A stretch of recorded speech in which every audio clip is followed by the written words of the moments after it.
Good morning সবাইকে। আজকে ঘুম থেকে উঠেছি অনেকটাই লেট করে, প্রায় 10:30টার সময়।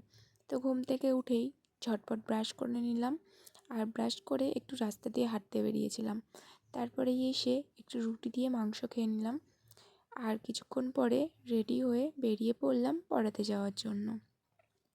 এদিকে আমি রাস্তাতে বেরিয়েও পড়েছি, আর তারপর সাইকেলটা নিয়ে এই রাস্তা দিয়েই চলে গেলাম চন্দ্রিমাকে পড়াতে যাওয়ার জন্য।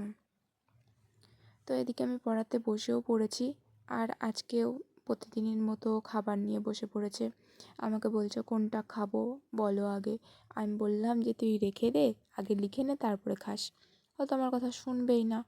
একবার বলছে একটুখানি লিখি একটুখানি খাই, তারপরে বলতে বলতে তো প্যাকেটটা ছিঁড়েই ফেললো, আর এদিকেও খাওয়াও শুরু করে দিল।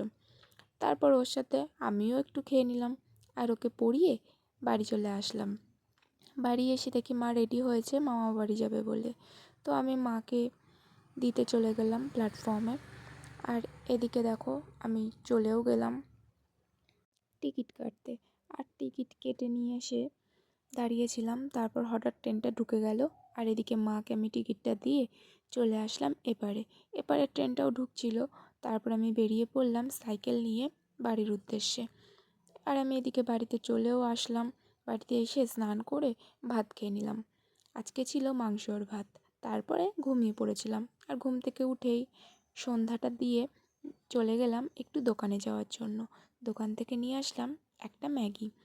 তো এখানে ম্যাগি করার জন্য জল গরম বসিয়ে দিয়েছিলাম, তারপর ম্যাগিটা ঢেলে দিলাম। আর কিছুক্ষণ পরে ম্যাগিটা ফুটে উঠল, আর ফুটে ওঠার পর আমি নামিয়ে ওর মধ্যে একটু মশলা দিয়ে দিলাম, দিয়ে আমি ম্যাগিটা খেয়ে নিলাম। আর তারপরে ম্যাগি খেয়ে ঘরে গিয়ে একটু টিভি দেখছিলাম।